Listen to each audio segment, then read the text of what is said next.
भिवानी में हरियाणा के मुख्यमंत्री मनोहर लाल ने कहा कि हरियाणा प्रदेश में चल रही ग्रुप सी और ग्रुप डी की 60,000 के लगभग भर्तियां जल्द पूरी कर ली जाएंगी। साथ ही उन्होंने लोकसभा और हरियाणा विधानसभा के चुनाव पर कहा कि उन्हें लगता था कि एक साथ ही दोनों चुनाव हो सकते हैं। रिपोर्ट के जरिए दिखाते हैं खबर।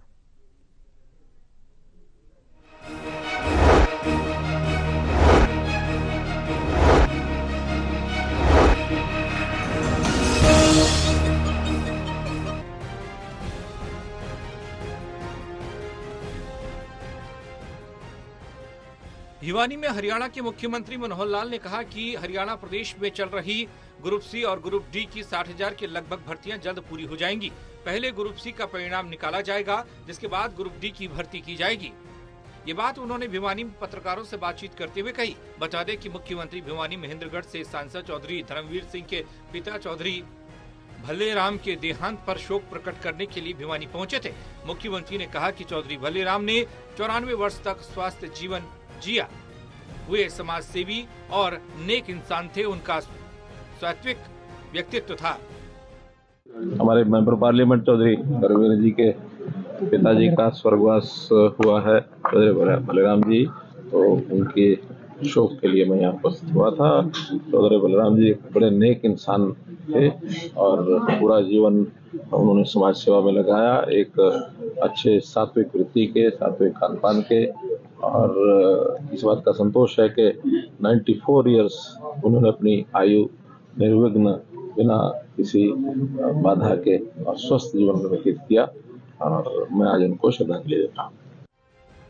वहीं मुख्यमंत्री मनोहर लाल ने आगे ये भी कहा कि लोकसभा और हरियाणा विधानसभा के चुनाव उन्हें लगता था कि एक साथ हो सकते हैं, लेकिन अब चुनाव आयोग की तरफ से उन्हें कोई भी संकेत नहीं आया है कि चुनाव एक साथ हों। ऐसे में लोकसभा और विधानसभा के चुनाव अपने पूर्व निर्धारित समय में होने की संभावना है। स्वाभाविक है, लोकतंत्र में हर 5 साल के बाद ये समय आता है और 5 साल लोकसभा को भी पूर्ण हो गए हैं और विधानसभा के भी कुछ समय के बाद पूर्ण होंगे।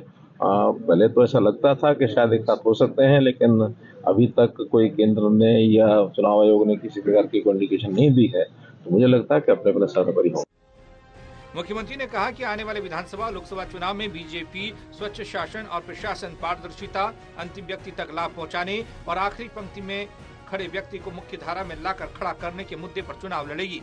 उन्होंने कहा कि अब की बार लोकसभा और हरियाणा विधानसभा में पहले से भी ज्यादा बहुमत मिलेगा। स्वच्छ शासन, प्रशासन, पारदर्शिता और लोगों की, खास करके जो गरीब समाज है, जो वंचित समाज है, अंत्योदय के नाते से हमारी योजनाएं चल रही है, उसको प्राथमिकता तौर पर आगे बढ़ाएंगे। हर व्यक्ति को मुख्य धारा में आने का अवसर मिले।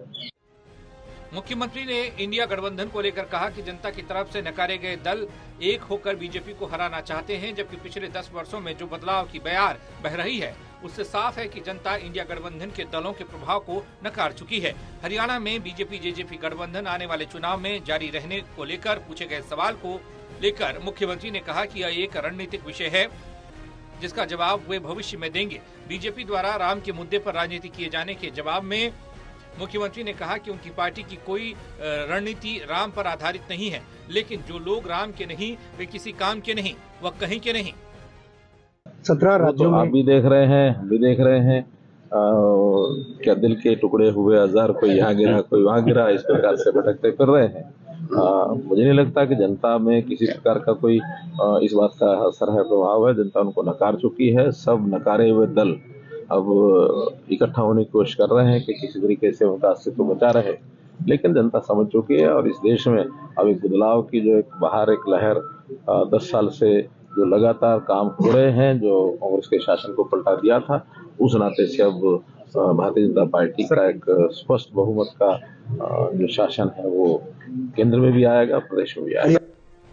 बता दें कि इस बीच मुख्यमंत्री ने भिवानी के विधायक घनश्याम सर्राफ और सांसद धर्मवीर सिंह से भिवानी क्षेत्र के विकास के अलग अलग मुद्दों पर बातचीत भी की। भिवानी से अंकित ठाकुर, टोटल न्यूज।